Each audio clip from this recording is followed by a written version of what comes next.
aujourd'hui, effectivement, nous avons repris, dans la douleur bien sûr, parce que notre école a été vraiment saccagée. L'administration, vous avez vu, tous les bureaux de l'administration ont été saccagés. Le bureau du comptable matière, le bureau, la salle des enseignants, le bureau également des surveillants.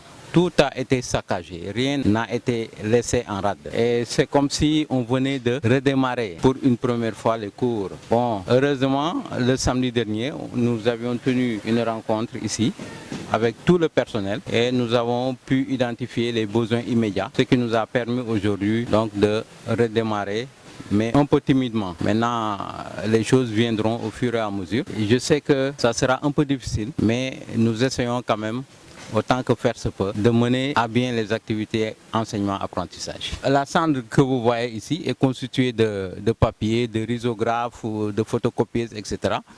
Donc, qui servaient aux activités apprentissage. Bien sûr, nous avions gardé des archives.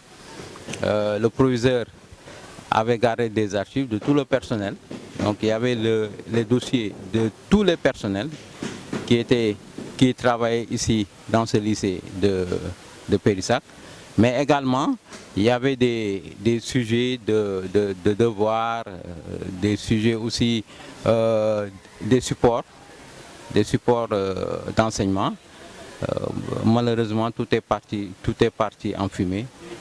Et donc, les conséquences sont énormes, hein, parce qu'il va falloir tout reprendre à zéro. Jusque-là, le quantum horaire qui a été prévu, jusque-là n'est pas encore atteint, parce que cette année a été particulièrement touchée par des manifestations, par les grèves des élèves, des enseignants, des étudiants de l'université Assane Seck, mais également des étudiants de l'UBS. Donc cette année a été particulièrement perturbée. Et vous avez encore les dégâts causés par les manifestations qui viennent encore s'ajouter à ces perturbations qui avaient déjà grévé le quantum horaire. Mais nous allons essayer avec le personnel. Je crois que tout le monde est conscient de l'ampleur du défi qu'on doit relever. Et on va essayer donc de le relever ensemble. Oui, tout a été touché, hein. Il va falloir donc reprendre tout à zéro. Tout à zéro. C'est comme si tout ce qui avait été investi est parti en fumée. En fait, je ne suis pas expert en la matière pour savoir combien il faut pour restaurer tout ça. Mais je sais que c'est à coût de millions. À coût de beaucoup de millions, parce qu'il va falloir restaurer le bâtiment qui est là, le bâtiment administratif qui a été donc brûlé complètement. Donc, est-ce que ça pourra tenir pendant des années? Non, je ne pense pas. Il va falloir donc reprendre ça, reprendre aussi tous les autres bâtiments administratifs de la surveillance, etc. Donc pour reprendre tout ça, il faut nécessairement beaucoup d'argent. Le proviseur a fait un rapport qu'il a envoyé à l'IA. L'IA aussi a fait donc un rapport de synthèse qu'il a envoyé au ministre. Eh bien, dans ce rapport, il y a des besoins bien sûr immédiats qu'il faut donc régler d'art sur le champ et des besoins à long terme. Et nous attendons encore la réponse. Nous avons tout simplement repris avec les moyens du bord. Avec les moyens du bord, ce qui nous a permis vraiment d'être dans les classes. Les activités enseignement-apprentissage, vous le voyez vous-même.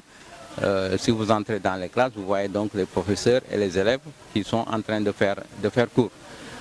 Nous avons juste commencé, redémarrer avec les moyens du bord. Maintenant, les autres moyens viendront après. Parce que pour aujourd'hui, ce qui était plus pressant, c'est d'avoir de la craie, des éponges, etc. Balayer un peu les salles de classe. C'est ça qui était plus pressant. Maintenant, pour le matériel de reprographie, nous avons acquis une photocopieuse de la part de l'APE. Donc on va essayer, donc ça ne sera pas suffisant parce que nous avions un risographe qui nous permettait de faire vraiment toutes les copies nécessaires. Bon, on va essayer petit à petit, progressivement. Je crois que les autres matériels viendront avec les uns et les autres qui seront sensibles, n'est-ce pas, à ce qui se passe ici.